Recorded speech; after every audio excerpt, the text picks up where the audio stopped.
Eh bien bonjour et bienvenue sur cette nouvelle vidéo qui va parler des secrets de la conduite sur autoroute. Alors, on va parler bien sûr des secrets de la vitesse sur autoroute.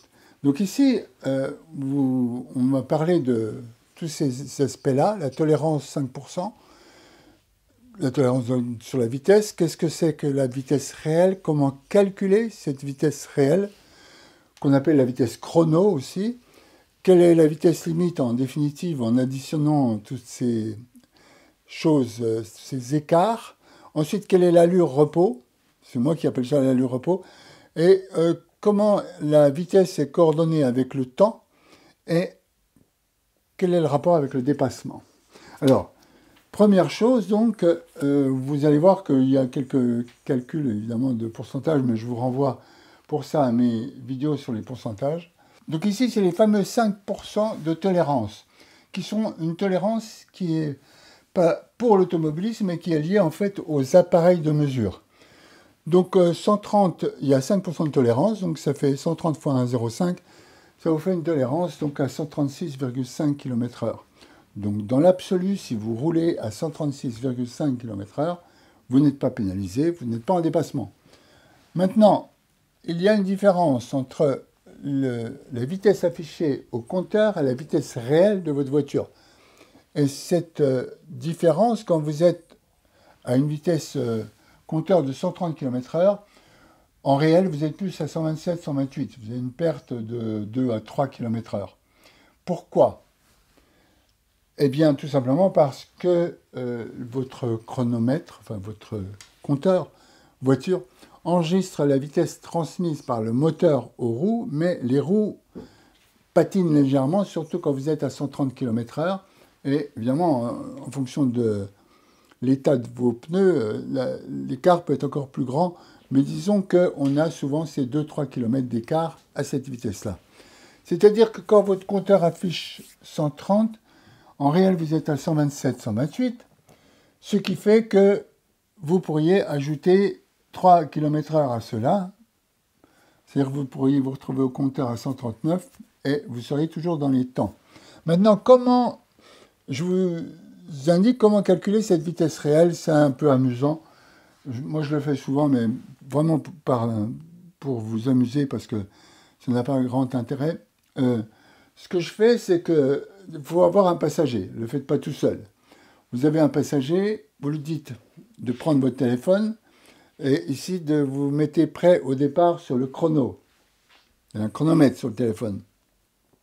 Donc il va afficher 0 et vous êtes prêt à démarrer. Et vous regardez, donc vous observez les bornes kilométriques sur l'autoroute. Et lorsque vous voyez apparaître une borne, vous dites top. Donc c'est parti. Le temps est parti. Et vous pourriez faire cette mesure-là sur 1 km. Moi, je fais sur 2 km pour que la tolérance, enfin disons que la marge d'erreur soit le plus petite possible. Donc j'attends, etc. Le deuxième kilomètre. Au deuxième kilomètre, je dis top. Voilà. Et je regarde le résultat. Et donc ce résultat, ici j'en ai mis un de résultat. Bien sûr, j'ai peut-être oublié de vous le dire, mais il faut que vous mettiez votre compteur à 130. Parce que sinon, vous ne savez pas ce qui se passe. Donc vous êtes à 130, donc en 2 km, vous avez mis par exemple 56,8 secondes. Vous faites 2 km divisé, vous êtes 2 divisé par 56,8. Vous multipliez par 3600 parce qu'il y a 3600 secondes dans l'heure, et vous tombez sur 126,76. Donc dans ce cas-là, si on était dans ce cas-là, ben on aurait tout simplement la chose, c'est que votre compteur indique 130 et vous êtes en réalité à 126,76. Autrement dit, votre compteur indique 130 et vous êtes en 127 km/h en réel. Donc vous avez 3 km/h à gagner. Donc, ce que je vous disais tout à l'heure, maintenant, quelle est la vitesse compteur maxi? Quelle est l'indication compteur maximum que vous pouvez mettre?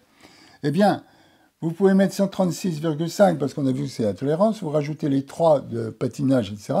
Vous arrivez à 139,5. Donc, si vous avez un cruiser, c'est-à-dire un régulateur de vitesse, vous vous connectez à 139 et vous êtes tranquille. Vous êtes dans les clous, comme on dit. Voilà, donc ça, c'est votre vitesse compteur maxi. Maintenant, ce que j'ai observé sur l'autoroute, qui est fort pénible, quand l'autoroute est chargée, hein, je pense, je parle, vous avez 90% bien sûr des voitures qui vont rouler à 139 km/h. C'est-à-dire que vous allez vous retrouver avec, dans un mouvement, on va dire, c'est comme si vous étiez dans un peloton. Ayez l'idée que vous êtes dans un peloton et que vous êtes au milieu de ce peloton. Vous avez des gens qui vont avancer 1 km/h de moins, 1 km/h de plus.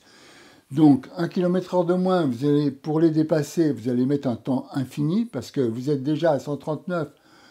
Vous avez deux solutions. Si vous voulez dépasser, vous voyez, c'est de passer à 150 ou... et là, vous êtes un peu embêté parce que vous dépassez.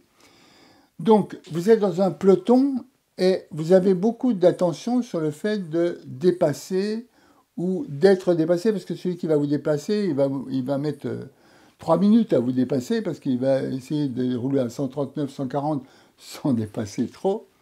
Donc, on est en fait dans un problème ici de volume. Vous êtes dans le peloton. Et donc, l'idée, c'est d'être détaché. Mais vous avez deux façons d'être détaché. Soit vous roulez à 150, mais là, vous êtes dans un problème d'excès de vitesse. Ou alors, vous roulez tout simplement à ne serait-ce que 133. Vous êtes à 133 compteurs, vous êtes à 130, en fait, tranquille. Donc, vous êtes à 6 km/h de moins. Vous voyez, vous avez une perte de 6 km/h, donc de 6 km par heure. Toutes les heures, vous perdez 6 km.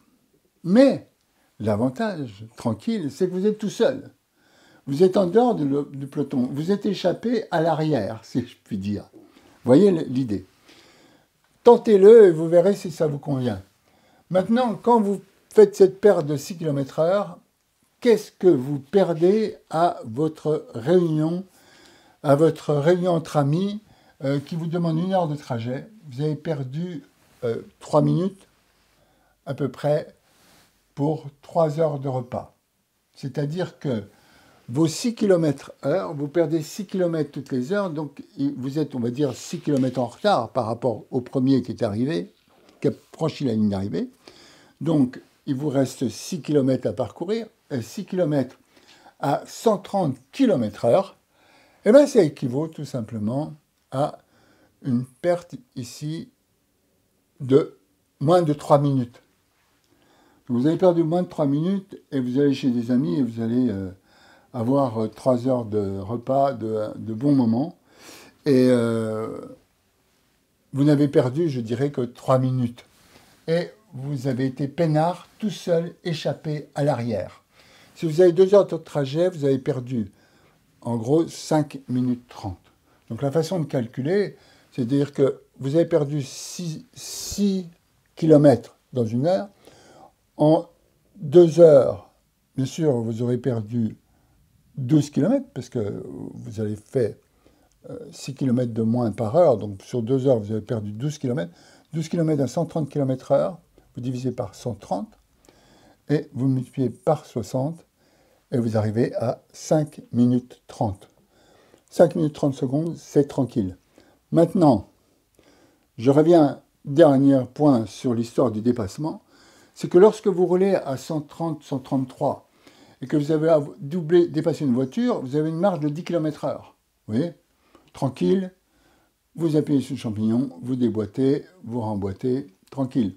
Maintenant, encore une fois, si vous êtes à 140, pour le dépasser, le gars, vous êtes à 139, vous dépassez le gars qui est à 138, c'est pénible parce que ça va prendre beaucoup de temps, parce que vous n'avez qu'1 km/h de marge, et c'est terrible.